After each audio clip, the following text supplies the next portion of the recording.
Olá, sejam bem-vindos para mais um episódio da segunda temporada do Sem Neura Podcast. Eu sou Marina Maris, médica obstetra. E eu sou Carolina Flores, médica obstetra.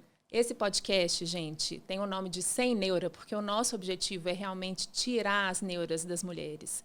O nosso objetivo é empoderar vocês com informações sobre a maternidade, sobre o universo feminino, a criação dos filhos, a gravidez, o parto, o puerpério. As informações, elas trazem poder para nós todos os dias. Hoje, a gente vai ter um episódio especial, né, Carol? Isso mesmo. Bom, como a gente vai trazendo aí esses temas, né, que a gente sabe que trazem muitas neuras aí para vocês, a gente escolheu hoje falar sobre indução de parto. Esse grande mito aí, que é a indução do parto, que a gente quer desmistificar isso tudo, tirar essas neuras e trazer informações de qualidade e que vocês entendam os processos, entendam quais as possibilidades que a gente pode ter para oferecer para vocês quando é necessária uma indução de parto. As necessidades, né, Marina, elas vão ser várias, né? Assim, as indicações, as reais indicações de indução do parto. Porque eu acho que, na verdade, muitas mulheres gostariam que programasse, né? Porque dá uma sensação que você vai programar um parto normal. E tem um mito também de que a indução piora a dor do parto, que sempre é muito demorada, que vai ser muito difícil e que já que é uma intervenção, talvez seja melhor fazer cesariana, né? Então, eu acho que a gente tem que entender os benefícios, né, dessa indução, mais do que as críticas e os malefícios, vamos assim dizer. A gente sabe que quando a gente precisa de induzir o parto é quando a gente tem alguma indicação que garanta mais segurança para aquele nascimento, né? Ou para uma indicação materna, que a gente pode ver diversas indicações de hipertensão, de diabetes, ou de indicações fetais, né? De bebês que talvez não estejam crescendo muito bem, ou alguma alteração no volume do líquido amniótico, e por aí vai, diversas indicações de fazer com que as contrações aconteçam artificialmente, se elas ainda não aconteceram naturalmente. Então, dá essa impressão que a gente vai demorar mais a internação, né? Que as contrações vão ser mais dolorosas, porque elas realmente vão ser induzidas. Sim. Né? Sim. Mas a gente tem que entender que nem sempre a gente... Na verdade, eu acho que muitas mulheres gostariam que fosse induzido para poder programar. Né? Então, só a vontade da mulher de ter o parto naquele dia, naquela semana, ou de estar cansada, não aumenta, né? Assim, não é uma indicação, porque também tem os riscos, né? O benefício de esperar é porque ter o parto fisiológico ele é melhor, não temos dúvida disso. Sim. Né? Então, uma mulher que não tem nenhuma comorbidade, um bebê que está bem, o ideal seria que a gente esperasse até as 41 semanas, que a maioria vai entrar né, em trabalho de parto. E eu acho que isso é muito importante da gente falar, né, Carol? Porque, assim, normalmente, na hora que chega no termo, né, que a mulher entra nas 37 semanas, ela já tem na cabeça que o parto vai acontecer. E não é assim, né? É importante a gente falar que em pacientes saudáveis, pacientes rígidas, que têm uma gravidez saudável, que têm bebês saudáveis, o nosso ponto de corte, ali, a nossa régua, são as 41 semanas. Se a gente se propõe a ter um parto normal e fisiológico, a gente vai deixar o tempo que, teoricamente, é seguro para o bebê. E a segurança acontece até essa idade gestacional. A partir daí, a gente tem talvez um aumento de riscos e talvez uma necessidade de uma intervenção. E quando essa mulher tem alterações de saúde, a gente começa a ir diminuindo a partir das 40 semanas, um pouquinho para baixo, essa idade gestacional. Porque também, às vezes, quando elas falam assim, eu tenho diabetes, vou ter que induzir antes, elas já acham que o menino vai nascer prematuro. E não é essa a indicação, né? Os protocolos vão nos ajudar, né, a definir isso. A gente sabe que eles vão mudando muito, né? Na nossa atividade na obstetrícia, a gente já viu que já tivemos algumas progressões, né, para dar um pouco mais de margem, né, de idade gestacional. Eu acho que o próprio diabetes, a gente tinha uma régua muito grande, né, como você diz, de 39 semanas. Era isso. Hoje a gente sabe que um bom controle, um bebê, né, que mostrando um peso adequado, a gente consegue chegar até as 40 e tudo. Então, isso a gente vai estudando. Isso aí a gente vai ser sempre baseado em evidência que vai vir esse limite. Não é a minha vontade, a vontade da Marina. São evidências científicas que vão nos guiar nos limites dessa segurança do parto. Né? Então, eu acho que a gente vai estar sempre conversando, dependendo dos diagnósticos da evolução do pré-natal. E né, a qualidade desse pré-natal vai garantir a saúde para esse parto no momento adequado. né? Sim, com certeza. E aí, gente, o que a gente precisa entender é que a gente está saindo, teoricamente, de um parto que aconteceu espontaneamente, que é um parto natural, mas quando a gente tenta induzir esse parto, a gente está dizendo que este bebê, por algum motivo, ou essa mulher, ele tem um benefício maior se a gente adiantar essa idade gestacional. Então, a ideia da indução não é para ser confortável ou para a gente conseguir uma programação. É para a gente realmente continuar assegurando a segurança tanto dessa mulher quanto desse bebê, né? Então, vamos para esse parto pensando que a gente está fazendo uma intervenção para o bem desta gestação, né? Isso mesmo. E aí, assim, a partir dessa definição da idade gestacional, dependendo, né, da comorbidade ou dependendo da alteração ultrassonográfica, enfim, aí a gente vai começar a programar essa indução para a gente conhecer o colo dessa paciente, conhecer as posições desse bebê, para a gente começar inicialmente o amadurecimento do colo, né? Então, a gente antes de ter contrações, a gente precisa de ter um colo preparado para essas contrações. E esse é o maior desafio, eu acho, da indução, que é talvez o que tome mais tempo da indução.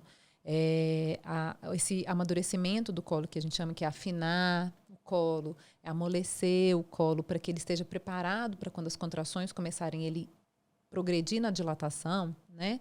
Ele demora tempo. Na gestação sem a indução, isso aconteceria na fase latente, ou com aquelas contrações de treinamento que vão ficando mais intensas ali no final da gestação. Mas, quando a gente vai induzir, a gente vai ter que fazer isso em um dia, em 2 dias, né? A gente, às vezes, vai precisar de mexer ele nessa estrutura do colo para ele poder estar mais fino e mais dilatado para quando a gente ligar realmente a ocitocina ou quando essas contrações começarem espontaneamente, ele ter resposta. O grande erro, vamos assim dizer, né, que a gente vê das histórias que as pacientes contam é isso, né? Ligou o soro, só que eu não dilatei. Porque às vezes os médicos, né, às vezes os serviços de saúde antigamente, primeiro que nem tinha o misoprostol, que hoje a gente vai falar aqui, que é uma droga que ajuda muito esse afinamento do colo, esse amadurecimento do colo. Então já começavam com a ocitocina, que é uma droga que vai dar contração. Não tem, né, Sim. Dificilmente uma mulher não vai responder à ocitocina sintética, mas se o colo não está preparado, ele não vai abrir mesmo, né? As contrações não vão progredir para a abertura do colo e evolução para o parto. Então, hoje a gente estuda muito e dedica muito ao amadurecimento do colo, porque ele é essencial para o parto acontecer melhor, né? Exatamente. E essas induções, gente, elas, como a gente estava falando, elas têm indicações, né, que podem acontecer ao longo da gravidez por alguma questão. Então, por exemplo, uma mulher que é diabética, às vezes um diabetes prévio, um diabetes que teve um controle mais difícil, a gente vai precisar de programar e é bem provável que essa programação seja numa idade gestacional que é pouco provável que essa mulher entre em trabalho de parto antes disso. Não significa que é impossível, né? Mas é bem provável que não aconteça. Existem também algumas indicações que são feitas de forma aguda. Então, naquele dia, a pressão da mulher aumentou, ou a gente teve um ultrassom que mostrou que esse bebê não estava mais confortável dentro do útero. Por algum motivo, naquele momento, a gente precisa de uma indução. Então, pode ser que realmente a gente seja pega de surpresa nessas indicações. Mas elas existem desta forma. Como que a gente vai induzir? Isso é muito particular. Porque isso depende exatamente do que a Carol falou. Assim, o que até então o seu corpo fez para amadurecer o seu colo? Se a gente tem um colo imaturo, a gente precisa primeiro amadurecer esse colo para depois contrair, para depois o bebê nascer. Não adianta a gente passar o carro na frente dos bois, porque se a gente faz isso, dá tudo errado. Então, é um processo que precisa de tempo e precisa realmente de paciência. Então, tempo, gente, vai aumentar realmente, mas não necessariamente a dor, porque a dor ela vem com contrações. A dor, no período do amadurecimento do colo, geralmente ela não existe. Então, essas ideias assim, eu fiquei 30 horas na maternidade induzindo e tendo meu parto. Não quer dizer que a mulher fica 30 horas na maternidade sentindo dor o tempo todo, né? Então, é importante a gente também separar um pouco os processos da indução. A gente tem 2 tempos na indução. O tempo do amadurecimento do colo e o tempo do trabalho de parto, que vai acontecer depois desse amadurecimento, né? E a gente, às vezes, quando a gente amadurece, investe nesse amadurecimento do colo de tempo e de paciência, a gente vê que o trabalho de parto ele até flui melhor. Às vezes a gente nem precisa da ocitocina. Sim. A impressão que a gente tem é que quando esse colo está preparado, tem um feedback, vamos assim dizer, do útero, fala assim, o colo já está bom, já está fino, o bebê está bem posicionado, eu vou começar a ter né? Eu vou iniciar as contrações. Então, começa uma produção da ocitocina natural já, né? E aí já vai sem precisar da infusão da ocitocina, que todo mundo também tem muito receio, mas a gente também desmistifica isso aqui, tira as neuras da ocitocina venosa, que ela pode ser muito benéfica no trabalho de parto. Ela é utilizada, sim, na indução, né, assim, com alguns critérios, mas a gente vê que às vezes a gente não precisa de tanta ocitocina como era usado antigamente. Né? A gente vai usando de forma criteriosa mesmo. E a gente sabe o tanto que usada, né, assim, usando a dose correta, na bomba de infusão, que é uma infusão controlada, né, porque o risco da ocitocina é que ela pode ter um efeito uma infusão muito rápida pode levar a muitas contrações, que pode ser desconfortável para a mãe e para o bebê. Então, a gente usa em bomba de infusão com um gotejamento controlado para aumento, para diminuição dessa infusão. Então, a gente consegue vigiar direitinho. Organizar. Isso mesmo. Gente, então eu acho assim, vamos pensar desde o pré-natal, né? O que a gente vai fazendo, né, em relação a esses cuidados e preparando a mulher para uma indução. A gente recebe todo dia no consultório as pacientes com milhões de receitas que elas viram na internet ou que elas pegaram da amiga ou que, de repente, algum profissional, né, passou para essa mulher de chás, de tâmaras, de shakes, de banhos e etc.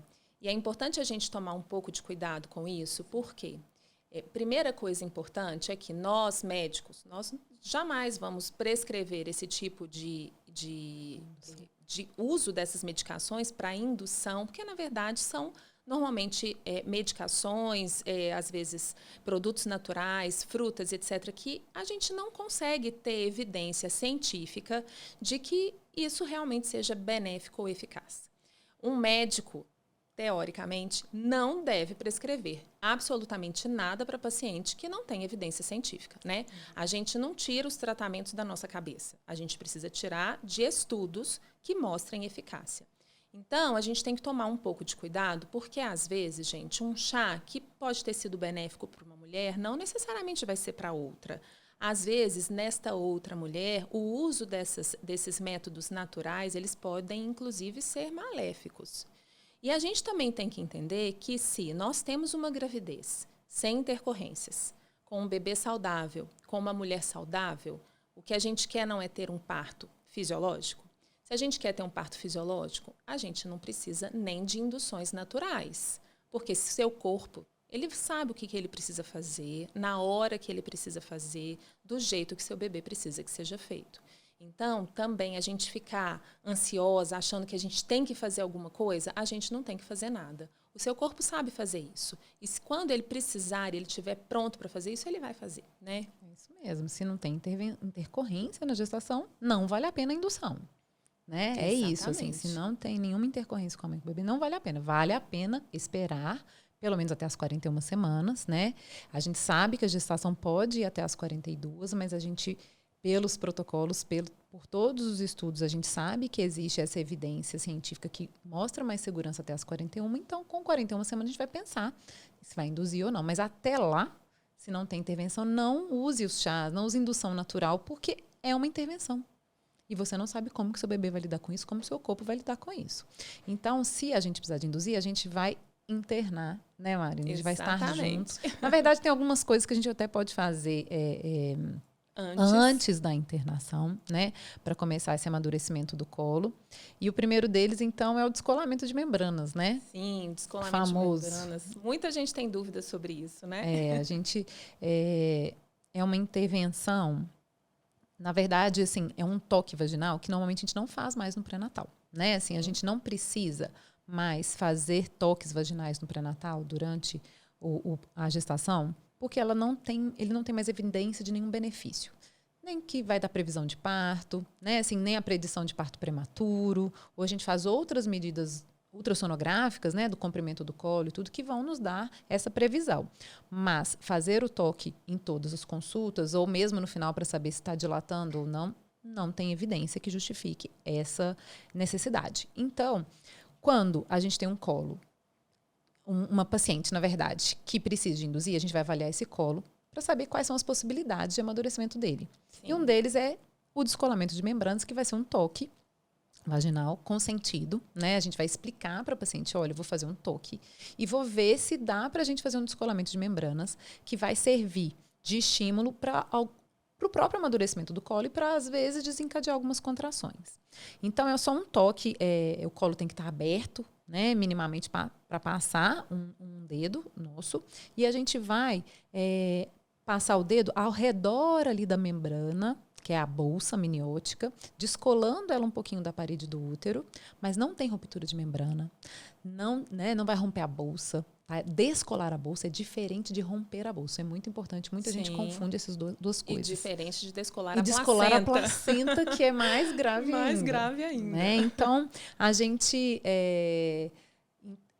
vai explicar, né, com essa informação, fala assim, ó, seu colo está aberto, eu posso descolar sua bolsa, a gente pode tentar isso como um método de amadurecimento do colo, quando a gente faz ali mesmo um toque que não é completamente confortável, você vai sentir um incômodo, vai sentir uma cólicazinha, e aí a gente vai fazer esse toque que vai rodar ali um pouquinho o dedo em volta ali do orifício interno do colo, e isso vai liberar algumas vamos dizer assim, alguns estímulos para nas próximas 24 a 48 horas pode desencadear algumas contrações. Mesmo se não entrar em trabalho de parto, só da gente ter feito isso, já amolece mais o colo e já libera ali mais prostaglandinas ali para poder amolecer um pouco mais o colo, tá? Então, ele tem benefício mesmo se ele não for suficiente para entrar em trabalho de parto. Exatamente. Né? Isso que é importante, porque muita gente tem essa expectativa, né? Vamos descolar, eu vou entrar em trabalho de parto dali 2 horas. E não é assim que funciona, né? O descolamento, ele é uma produção hormonal sua, específica. E por isso que talvez seja uma boa oportunidade a gente fazer isso antes do processo de indução, porque você estimula o próprio corpo da mulher a responder esse estímulo, né? Mas é isso, gente, demora entre 24 e 48 horas. A gente não tem um efeito imediato desse descolamento. Tanto que a gente faz no consultório, tá, gente? Assim, não precisa ser hospitalar, tá? A gente vai e faz o descolamento, pode ser feito no consultório ou na avaliação da enfermeira na sua casa, né? Sim. E normalmente a gente tenta planejar para, às vezes, 48 horas antes, 24 a 48 horas antes do data limite ali da indução, porque a gente tentar melhorar esse colo. Exatamente. Né? Mesmo que a mulher não entre em trabalho de parto, o objetivo maior do descolamento é o amadurecimento. Em algumas mulheres que já têm um colo mais maduro, então que ele já está mais fino, que ele já está mais mole, que ele já está mais dilatado, às vezes esse estímulo, ele realmente pode desencadear o trabalho de parto. Mas isso não é uma necessidade. Então, a ideia do descolamento é a gente melhorar a condição do colo para que, no dia da indução, a gente tenha, talvez, um procedimento mais simples, mais facilitado de alguma forma, né? Isso mesmo. E a próxima forma, uma das outras, né, formas que a gente tem, além do descolamento, quando a gente tem um colo ainda um pouco mais imaturo e, às vezes, com uma dilatação mais difícil até para descolar, às vezes a gente pode usar alguns... dispositivos, né, que a gente pode colocar no colo que vão servir para dilatar um pouco o colo, até para a gente conseguir, às vezes, fazer o descolamento dali um tempo, que é o famoso Dilapan. É o Dilapan. A gente tem uma foto dele. Pode colocar para a gente, por favor? É isso. Gente, o Dilapan, essa primeira foto, né, que está lá ali mais pertinho da Carol, ela é uma foto que mostra esse dispositivo. Ele é um bastãozinho fininho, né? Ele tem ali um diâmetro, acho que nem de 0,5 centímetro, é bem fininho mesmo. A ideia é que a gente coloque esse Dilapan dentro do colo do útero, tá bom? Lembra que o colo do útero é um colo grosso, né? A gente não tem um colo muito fininho, geralmente. Então, a gente coloca ele dentro do colo do útero. E a ideia é que ele é feito, né, com alguns materiais que sugam a umidade ao redor dele, né? Então, se a gente colocar dentro da água, a gente vai vendo que esse Dilapan, ele vai inchando, né? À medida que vocês estão vendo na foto, que ele vai inchando, ele vai aumentando o diâmetro dele. Quando a gente coloca no colo, ele suga a umidade da vagina, da secreção vaginal, e ele vai, então, aumentando de diâmetro. A ideia é que ele faça uma dilatação mecânica desse colo, que a gente consiga alguma dilatação a partir do momento que esse Dilapan vai aumentando de diâmetro. A gente pode colocar mais de um dispositivo. A gente, às vezes, é raro a gente precisar colocar, né, a gente conseguir colocar um só. Às vezes a gente coloca 2, 3, 4, porque quanto maior o diâmetro dos Dilapans, maior a quantidade de dilatação que a gente pode conseguir a partir daí, né, Carol? E lembrando que precisa de um tempo, normalmente são 24 horas, né, que a gente deixa aí, ele que dê... pode colocar a próxima foto. Sim. Olha lá, ó, tá dando para vocês entenderem aí, olha lá os bastõezinhos lá no colo. Isso. Tem mais de um ali, tem o fiozinho ali para depois tirar. Isso. Às vezes eles soltam, é normal, né, Marina? Às Sim. vezes eles podem soltar, sair sozinhos quando o colo vai abrindo, né? Ele soltar, mas ele sai gordinho, assim, ele não sai mais tão fininho, né? Porque daí ele já fez esse processo de abertura do colo. E a ideia é a gente fazer isso no consultório. Então, às vezes, se a gente tem um colo que é muito imaturo, às vezes vale a pena a gente fazer isso até para a gente conseguir utilizar outros métodos de indução. Então, a gente faz lá no consultório, a gente coloca o Dilapan, a paciente vai embora para casa com esse Dilapan, ele vai ficar ali dentro da vagina, é indolor. Vai sentir pouca dor. Você não sente dor, até porque essa dilatação ela é progressiva, ela é bem devagarzinho. Então, o seu organismo vai se acostumando, ele vai se adaptando à presença desse dispositivo. E aí a ideia é que depois de 24 horas a gente tire esse material e a gente consiga entender o que aconteceu com o seu colo, assim, como que ele dilatou, o que a gente tem agora depois do uso dele, né? Exato. Então essa é uma dilatação mecânica, né? Exatamente. E a gente, depois que tem essa dilatação, a gente vai... que na verdade, uma coisa que eu esqueci de falar é que essa dilatação mecânica ela é mais usada e mais comum, principalmente nas pacientes que têm uma cesariana prévia, né?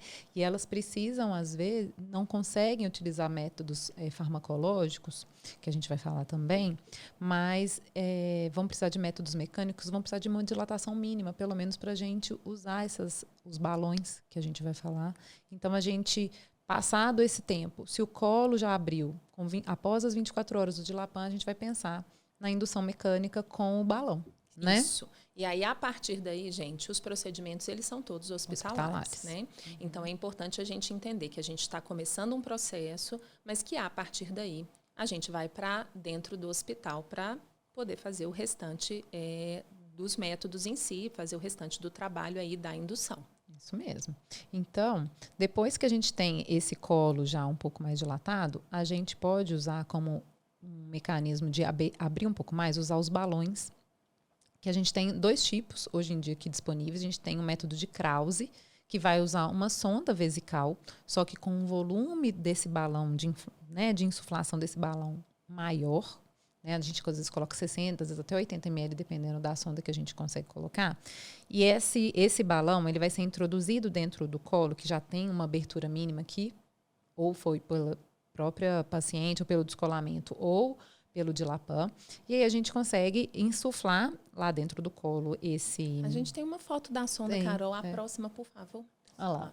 A sondinha fica esse balãozinho, a gente coloca ela fechada, sem nenhum soro, e depois insufla ela lá dentro do colo. E essa bolinha vai ficar ali entre a cabeça e o colo do útero, a cabecinha do bebê, né? E o colo do útero. E aí, a gente, pro método de Krause, a gente pode ou deixar só o balão ali, prender essa sonda ali do lado da coxa da paciente, e deixar esse tempo ali para ver se o útero começa a contrair, expulsa esse balão, ou colocar um peso, que é, né, às vezes mais rápido e vai dar uma tração mais potente ali, e coloca um peso nessa sonda, e à medida que a sonda vai passando, ela vai abrindo o colo. Então vai sair, quando a sonda é expulsa, o colo vai estar aí pelo menos com uns 4, 5 centímetros, né? É muito importante a gente falar, né, como a Carol citou, que ela é muito utilizada para as pacientes com a cesariana anterior, porque as pacientes da cesariana anterior, gente, elas têm total condição de ter um parto normal. Mas, quando a gente precisa de métodos de indução e a gente tem um colo imaturo, a gente não consegue usar alguns materiais, né, os métodos farmacológicos. Na verdade, o misoprostol, ele é contraindicado.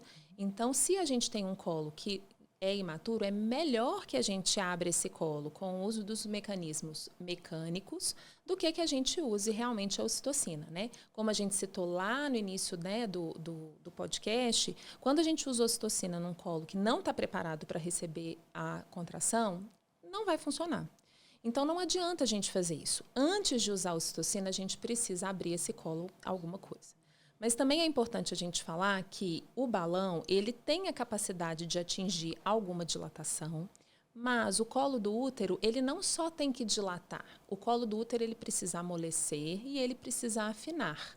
Então, é muito comum que depois que esse balão saia, a gente ainda precise de utilizar outros métodos de indução para a gente fazer com que esse colo efetivamente comece a abrir para esse bebê nascer, né? Isso mesmo. Porque diferentemente do que todo mundo acha que quem tem uma cesariana prévia não pode usar a ocitocina, a gente hoje em dia sabe e estamos, né, assim, respaldados, né, pelos todos os estudos que a gente usando em doses adequadas, com boa monitorização dessa mãe e desse bebê, a gente consegue estimular sim a contração uterina de quem tem cesariana prévia com ocitocina, né? Então, mas a gente precisa do colo aberto. Então, depois que a gente tem essa dilatação, que vai ficar às vezes um colo mais longo, mais aberto, porém aberto, né? A gente começa a ocitocina em baixas doses, né? Para ir trazendo a bolsa e o cabeça ali do bebê para ir afinando esse colo que está só aberto, né? Então, às vezes ainda tem tempo. Então, parece, já está com 4 centímetros, mas às vezes a paciente não está sentindo nenhuma contração. Ela não está sentindo nada. E a gente vai continuar ainda. A ocitocina ainda vai fazer uma parte de amadurecimento do colo, porque as contrações vão ter que amadurecer esse colo, né? Então, eu acho que a gente precisa de muita paciência, né? Como você disse, porque não é só sair o balão e já está com 4 centímetros, já está entrando em trabalho de parto. Às vezes, quando o balão sai, também a gente vê que às vezes o útero começa a contrair sozinho, né? A gente já teve algumas experiências de pacientes que não precisaram da ocitocina. Né? A gente passou o balão mesmo com cesariana prévia e elas começaram a ter as contrações. Então, isso vai variar muito do tempo da idade gestacional. A gente vê isso, né? Sim. Uma indução de 37 semanas, de um colo que é pouco, que tem poucos receptores ali para as contrações, ele vai ser mais difícil da gente fazer essa indução artificial. Se for uma indução de 40 semanas, a gente vê que ele vai responder melhor. Ele vai responder né? Então, melhor, por isso que a gente sempre vai tentar chegar no maior limite de segurança possível de idade gestacional, porque não é só o bebê que está melhor. O colo do útero e o útero estão melhores para a indução. Sim, né? Estão mais maduros. A gente tem uma outra possibilidade de balão também, gente. Pode passar o próximo, por favor. Que é, na verdade, o balão de Cook, que é um balão que foi produzido para isso em si, né? A sonda que a gente usa antes no método de Krause é uma sonda vesical, né? Ela é utilizada, teoricamente, para esvaziamento da bexiga em algumas situações, mas a gente pode utilizar essa sonda também como um balão cervical. Esse balão de Cook, ele foi produzido exatamente para o útero, né? E aí, a gente tem um balão duplo, né? Na verdade, a gente passa esse balão lá no colo, que já está um pouquinho aberto.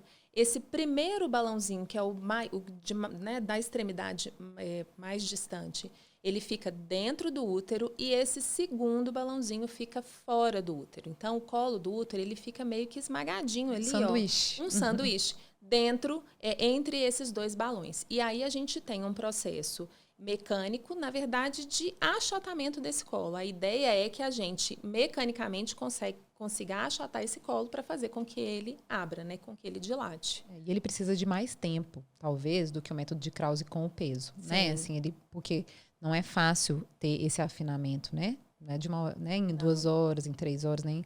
Então, ele vai ficar, às vezes, até 24 horas com o balão. Ele pode ficar até 24 horas. E é importante, gente, que a gente entenda que uma vez que a gente está usando um método, a gente tem que esperar ele fazer efeito. Não adianta a gente colocar um balão de Cook ou mesmo de Krause e achar que ele vai sair em 5 minutos. Em algumas pacientes isso pode até acontecer, num colo que já está mais maduro, mas numa paciente que não tem o colo maduro, a gente tem que dar o tempo e esperar. Então, uma vez que a gente use, por exemplo, o balão de Cook, gente, a gente só vai fazer alguma outra intervenção ou se esse balão sair, ou se a gente passar de 24 horas e tirar o balão e conseguir ver como que ele está lá. Nesse período que você está com o balão, você vai ficar sendo monitorizada de tempos em tempos. tempos, mas a ideia é a gente descansar e esperar, né? E todo mundo está lá junto, né? A gente não sai do hospital, né? Assim, o ideal é que seja monitorado pela equipe, né? Assim, enquanto a paciente está internada com esses métodos de indução, nós estamos juntos no hospital para qualquer intercorrência que aconteça durante essa indução, para a gente monitorizar mesmo, né? Ter a segurança para esse bebezinho, né? Nas pacientes que não têm cesariana anterior, a gente tem também a opção do uso do misoprostol, né? Que é o comprimido, que muita gente pensa, né? A gente vai ter que colocar comprimido, é isso. Assim. Esses comprimidos, eles são utilizados em alguns intervalos de tempo, geralmente de 4 em 4 ou de 6 em 6 horas, dependendo do protocolo, né? De cada instituição. E esses comprimidos, eles são compostos por um hormônio que a gente chama de prostaglandinas. As prostaglandinas, elas têm a função de amadurecimento do colo com o afinamento, o amolecimento e a dilatação cervical, tá bom? Isso significa que na hora que a gente coloca o comprimido, ele tem uso vaginal, ele também pode ter um uso oral, mas o mais comum é que a gente veja o uso vaginal. Esse comprimido, ele é colocado e ele tem esse período de ação. De novo, durante esse período de ação, a gente não tem nada o que fazer de diferente que não seja a monitorização. Então, é um período de descanso novamente. É isso mesmo. A gente interna, né? Essa é uma medicação apenas de liberação hospitalar. Então, não tem jeito de fazer uso de misoprostol fora do hospital, né? A gente não tem como comprar em nenhum lugar, tá? Então, assim, é um medicamento muito controlado. Tá?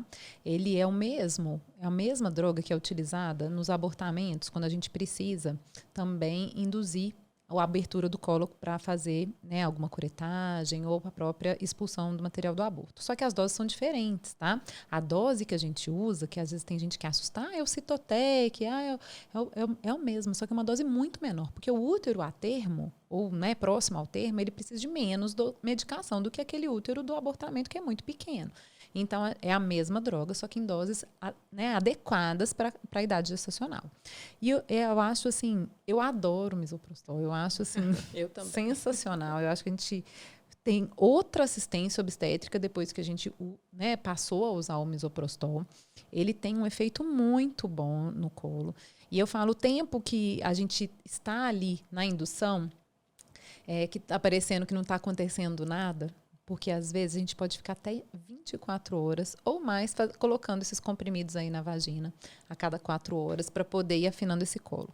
Então, está acontecendo muita coisa. Muita coisa. Né? Eu falo assim, você está economizando horas de trabalho de parto.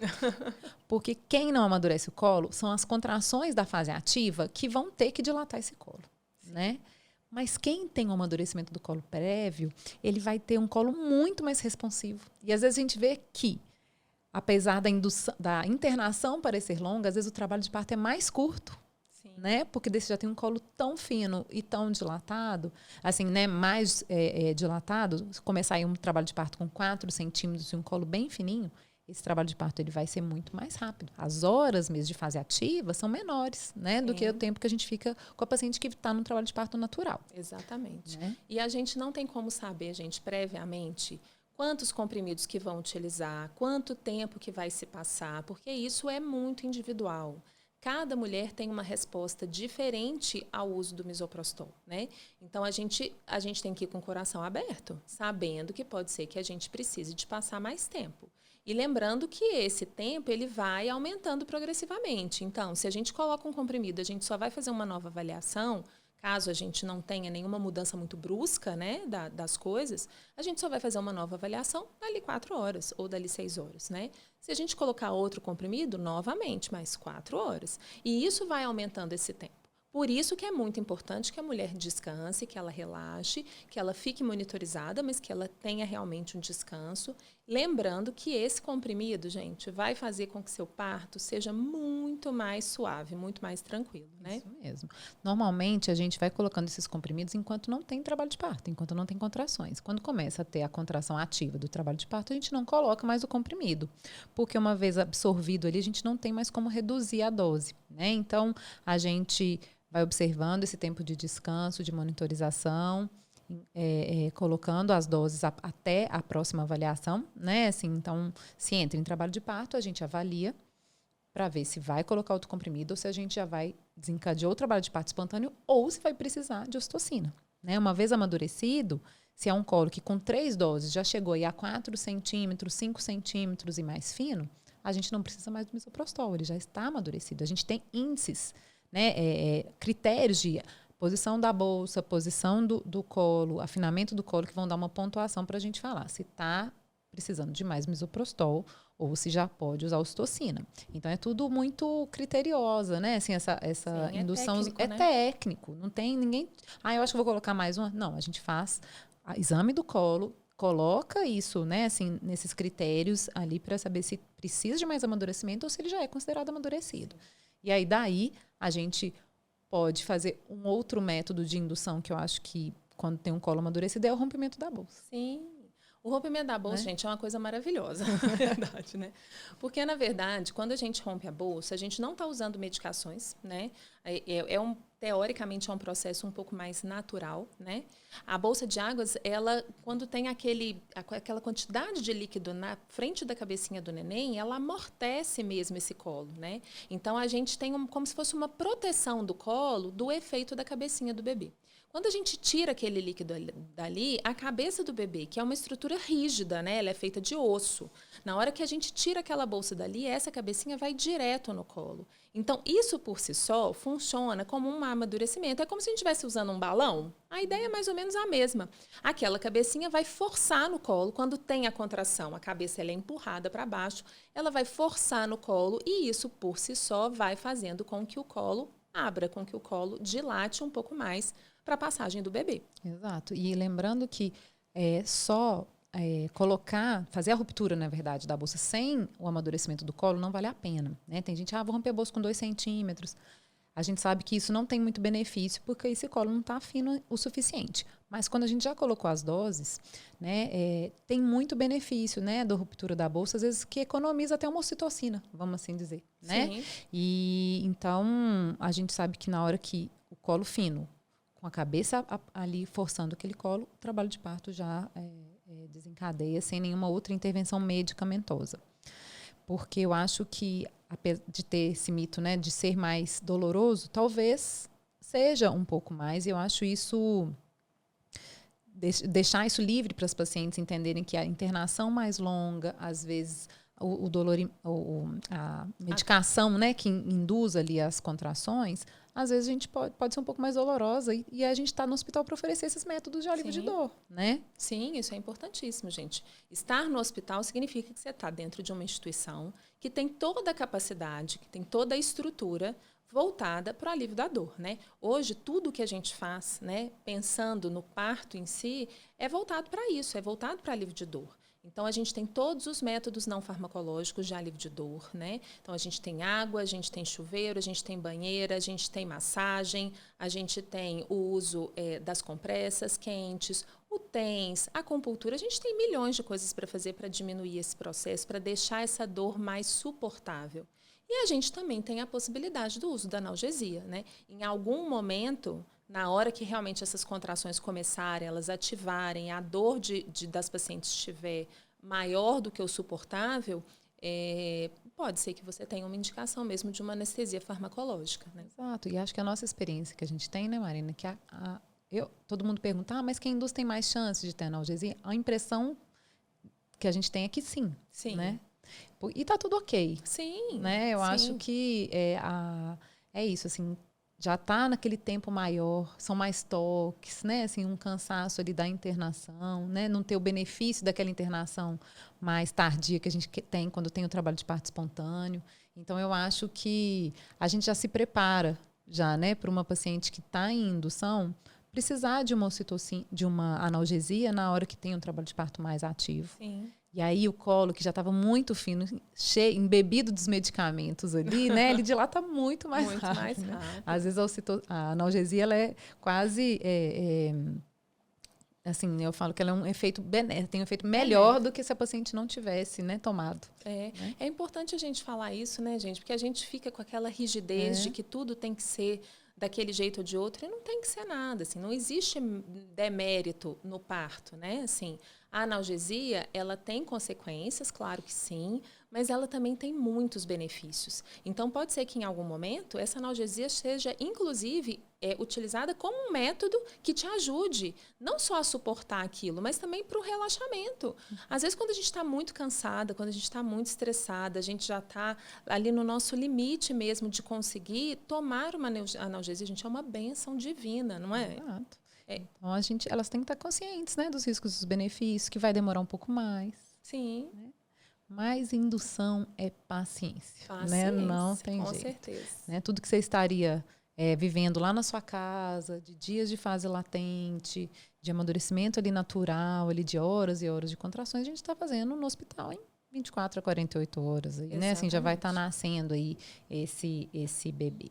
Mas a gente fica lá e eu falo que até meus filhos já sabem. A indução, então só amanhã, né, mamãe, que você volta, não é? Então, isso assim, mesmo. a gente tem que ir sem pressa de indução, gente. Exatamente. Não dá para querer atropelar os processos, ligar a ocitocina antes da hora, né? Antes de um colo, romper bolsa antes da hora. Né? E tudo isso, eu acho que compartilhado com o casal, com a paciente, com os acompanhantes que estão ali junto com ela, para vocês entenderem o que está acontecendo. Né? Eu acho que...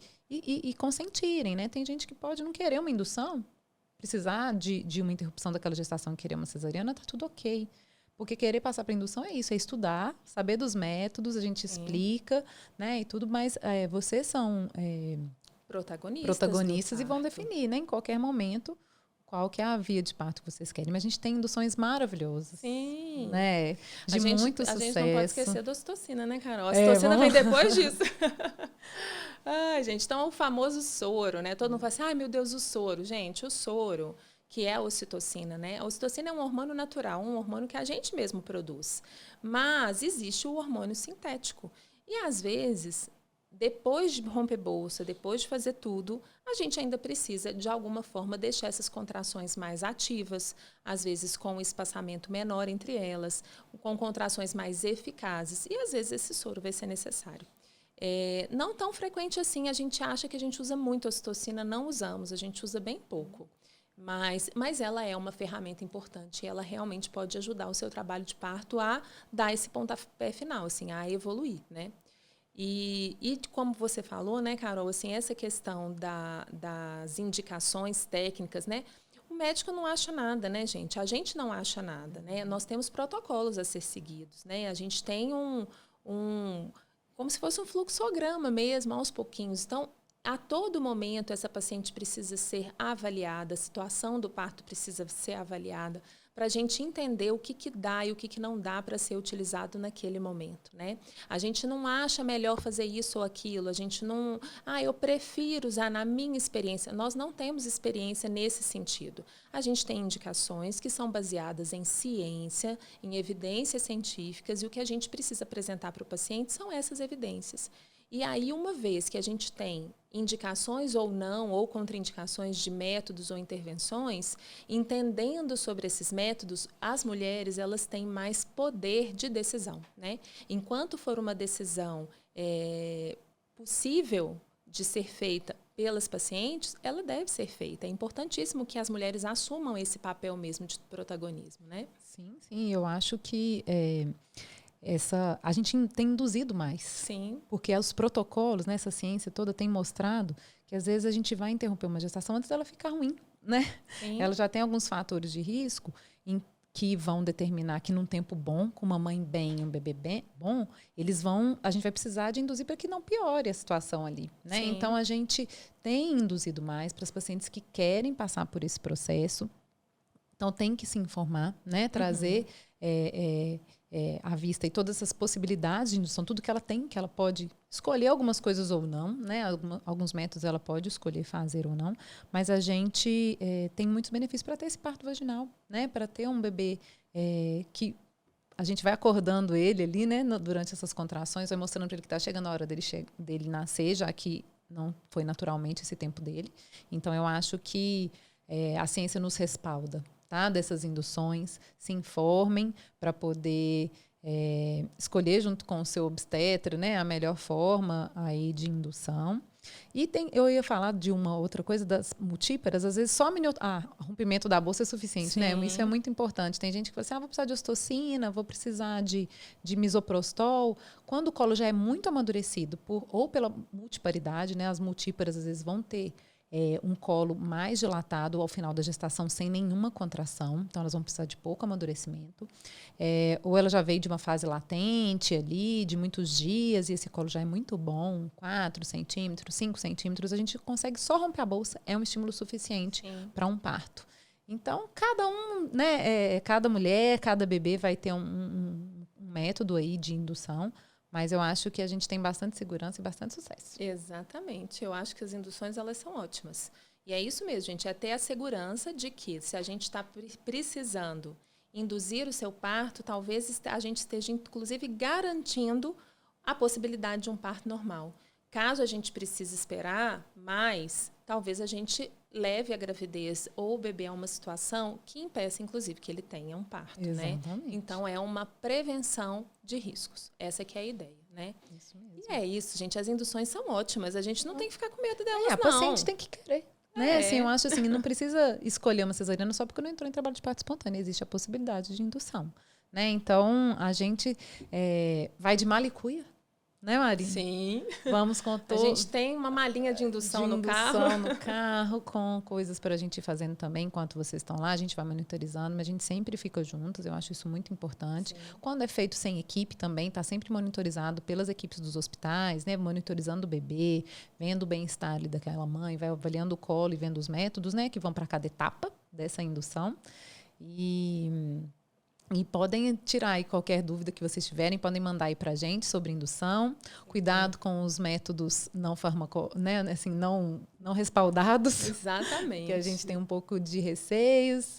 E para proteger vocês, seus bebês, né, é isso que a gente mais quer, segurança. Sim, segurança. Né, nesses processos. E tempo, gente, lembra disso. A palavra-chave da gravidez e do parto é tempo, né? Quando a gente dá tempo para as coisas acontecerem, elas acontecem. Normalmente sim, né, Carol? Isso mesmo. Os estudos vão mostrando para a gente que a gente tem um limite também de tempo. A gente não fica de eterno com uma paciente em trabalho de parto. A gente vai mostrando, nessa hora a gente vai ter que fazer uma intervenção assim, assado. Então, eu acho que essa espera ela é controlada. Sim, né? Com certeza, com certeza. E compartilhado o tempo todo, né? Isso mesmo. Ah, gente, é bom falar um pouco de técnica também, né? Não é? A gente gosta de bater papo, mas eu acho que é isso que a gente quer trazer para vocês. Tirar as neuras de todos esses processos que podem estar junto, né? Assim, vocês vão ter que conviver com isso, né? Durante a gravidez, durante o trabalho de parto, as induções de parto, o puerpério. Então, fiquem à vontade. Curtam, escutem, nos vejam aí no YouTube, curtam bastante esses conteúdos que estamos aqui com vocês. Exatamente, gente. A gente deixa sempre um QR Code aqui na tela, então vocês podem acessar para vocês terem acesso aos nossos perfis. A gente está no YouTube, a gente está no Spotify. Podem ativar as notificações, porque vocês vão receber diversas mensagens. Vocês conseguem mandar para a gente dúvidas, perguntas, sugestões sobre novos temas. E aí, toda semana, a gente está aqui com a ideia de empoderamento. É isso, sem neura, gente. Empoderamento é o mais importante, né? Isso mesmo. É um prazer estar aqui com vocês. Prazer enorme. Um beijo grande. Até semana que vem. Beijo grande. Até semana que vem. Tchau, tchau.